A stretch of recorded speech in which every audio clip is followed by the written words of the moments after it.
এই যে কন্যার বাস, ওই যে দেখা যাচ্ছে গাছপালা, এটা মাঝখানে এই যে বনের ওই পাশে হচ্ছে ইন্ডিয়া।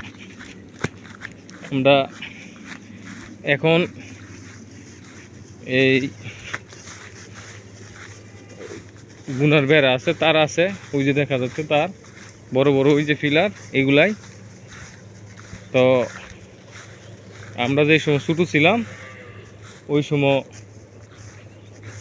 এই তারের বেড়া ছিল না, সরাসরি ইন্ডিয়ার ভিতরে আমরা ঢুকে যেতে পারতাম। তো এখন আর ঢোকা যায় না।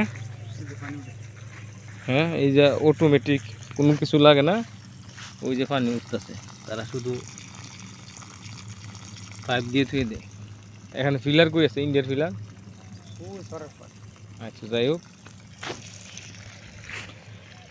ওইটা হয়েছে ইন্ডিয়া। ওই যে তারটা দেখা যায়, ওই যে তারটা, এটা হচ্ছে ইন্ডিয়ার তার। আর ওই দিকে বেড়া, ওই যে তারের দিক দিয়ে ওই যে বেড়া ছোটো দেখা যায়, জংলার মতো হয়ে গেছে। তারের ওই পাশে ওই যে বেড়া, ওই যে তার, এটা ইন্ডিয়ার বাতি।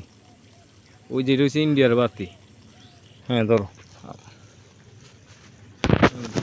আমার ওই যে থেকে 20-25-40 হাত গেলে বাংলাদেশের সীমানা শেষ।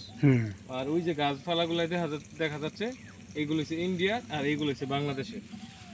আর আমরা এই দিক দিয়ে আগে ইন্ডিয়া ঢুকতাম। ওই যে বেড়া এখন দেওয়া আছে, গাছপালায় ভরে গেছে। গাছপালায় ভরে যাবার কারণে এখন ওই বেড়া এরকম পোস্ট চোখে দেওয়া যায়, মোবাইল থেকে পোস্ট আসে না, কিন্তু এই বেড়াগুলোই ছিল না। আমরা এই দিকটা ইন্ডিয়া ঢুকতাম। তো এই মাঝে একটা ছোট একটা নদী আছে, আর এই ধান ক্ষেতের ভিতরে বাংলাদেশ ভারতের একটা এগুলা পিলার আছে। এই পিলারগুলাই আপনার একটু ভিতরে গেলে দেখা যাবে, কিন্তু ওই নদীর জন্য ট্রেক কাটার জন্য আমরা দুঃখিত, যেতে পারতেছি না। তো ওইটা হচ্ছে ইন্ডিয়া আর ওইটা হচ্ছে বাংলাদেশ। হ্যাঁ, আমি দেখাচ্ছি। হ্যাঁ ধরো, এইটা হচ্ছে ইন্ডিয়ার গাছ, ওই যেটা, আর এটা হচ্ছে আমাদের বাংলাদেশ। এখন আমি আছি মাঝখানে। ওই যে ইন্ডিয়ার বাতি দেখা যায়, তার দেখা যায় যারা বর্ডার গার্ড যারা ইয়া করে, এই ওই যেটা, হ্যাঁ বর্ডার গার্ড, ওই তারা এই দিক দিয়ে চেক গাড়ি নিয়ে নেয়। আর ওই যেটা নিচে যে ইয়েগুলো দেখা যাচ্ছে, এটা হচ্ছে বাংলাদেশ সীমানা, ভারত বাংলাদেশ সীমানা এখানেই আছে মাঝখানে। তারা এই তার থেকে আরও প্রায় 300-500-600 হাত এই বাংলাদেশের ভিতরে আসে, তাদের সীমানা ওই পাশে। তারা এই সীমানা থেকে ভিতরে তারা ইয়ে দিছে, ওই তার দিছে, কিন্তু সীমানা তাদের মাঝখানে।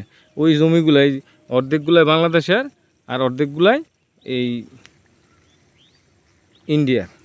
হ্যাঁ ধরো, তো সকলকে ধন্যবাদ। আসসালামু আলাইকুম।